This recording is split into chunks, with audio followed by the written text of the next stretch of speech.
Elvish Yadav is back एक और controversy update के साथ। अब क्या किया है इन्होंने बिग बॉस ओटीटी की ट्रॉफी जीतने के अलावा, आइए जानते हैं इस वीडियो में। Hi everyone, I am Prisha and you are watching Uncut. जैसा कि आप सब जानते ही होंगे, लास्ट ईयर मेनका गांधी की ऑर्गेनाइजेशन जिसका नाम पीएफए है, उन्होंने एल्विश यादव पर स्नेक वेनम कंटेन करने वाले ड्रग्स एक रेव पार्टी में सप्लाई करने का एलिगेशन लगाया था। इस ऑर्गेनाइजेशन के एनिमल वेलफेयर ऑफिसर गौरव गुप्ता ने एल्विश यादव के अगेंस्ट पुलिस कंप्लेंट फाइल की थी कि कैसे एल्विश यादव सांपों के साथ दिल्ली एनसीआर के फार्म हाउसेस पर वीडियो शूट करवाते हैं और इल्लीगल तरीकों से इन पार्टीज में सांपों और उनके जहर का इस्तेमाल होता है। साथ ही उन्होंने ये दावा किया था कि कैसे इन पार्टीज में स्नेक वेनम और दूसरे ड्रग्स का यूज होता है, जिसमें कुछ फिरंगी लोग भी शामिल होते हैं। इस केस में राहुल गुप्ता, जिन्हें नोएडा पुलिस ने अरेस्ट किया था, उनका एक ऑडियो क्लिप वायरल हो गया था जिसमें वो पीएफए मेंबर को ये बता रहे हैं कि कैसे उन्होंने एल्विश यादव की पार्टी में ड्रग्स पहुंचाए हैं। और काफी जांच पड़ताल के बाद पुलिस को राहुल यादव के पास 20 ml जहर भी मिला था। इसी केस में एक नया अपडेट सामने आया है, जहां नोएडा पुलिस को वो वेनम जो उन्हें एल्विश यादव के साथ गिरफ्तार हुए 4 सपेरों से मिला था, उसका एफएसएल रिपोर्ट सामने आ गया है। इस रिपोर्ट के मुताबिक उन्हें ड्रग्स में कोबरा की प्रजाति वाले सांपों का जहर मिला है।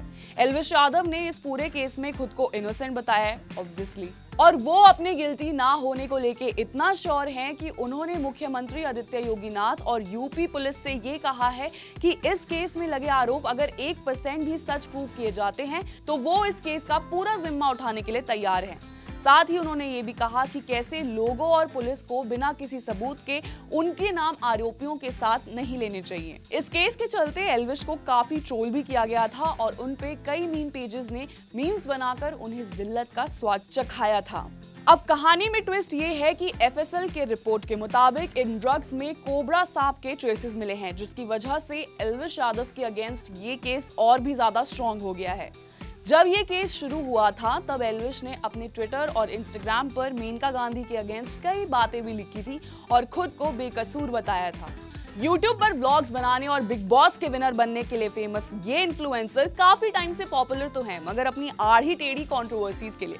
कुछ टाइम पहले इन्हें वैष्णो देवी में एक क्राउड ने घेर लिया था फॉर टेकिंग पिक्चर्स, और जब इनके मैनेजर राघव ने उस क्राउड को पिक्चर लेने से मना कर दिया तो पब्लिक और उनके मैनेजर के बीच हाथापाई हो गई, जिसके चलते एल्विश अपने मैनेजर को अकेला छोड़कर भीड़ से निकल आए थे। लोगों ने उनके इस भाईचारे को बहुत क्वेश्चन भी किया था, मगर वहां भी एल्विश ने इन सभी क्लेम्स को डिनाई कर दिया था।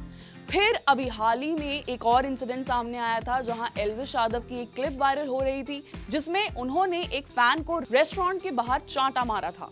जब ये वीडियो वायरल हुआ तो फिर से पब्लिक ने एल्विश के कैरेक्टर और गुस्से को क्वेश्चन करना शुरू कर दिया, मगर एल्विश ने अपने डिफेंस में ये कहा कि कैसे उन्होंने उस फैन को चांटा इसलिए मारा था क्योंकि वो उन्हें माँ बहन की गाली दे रहे थे। ये इल्जाम और डिफेंस का सिलसिला तो मानो आम बात हो चुकी है फॉर एल्विश यादव। ऐसे में स्नेक वेनम ड्रग केस में आया ये नया अपडेट एल्विश के लिए और भी ज्यादा मुश्किलें खड़ी कर सकता है। इस अपडेट के रिगार्डिंग एल्विश का अभी तक कोई भी स्टेटमेंट नहीं आया है। इस केस में आपका क्या ओपिनियन है, मुझे कमेंट सेक्शन में जरूर बताएं। साथ ही एंटरटेनमेंट इंडस्ट्री से जुड़ी ऐसे ही खबरों और क्विक अपडेट्स से अपडेटेड रहने के लिए ये जो नीचे सब्सक्राइब बटन दिख रहा है ना, वो दबा दें। And that would be my time. I am Prisha and you were watching Uncut.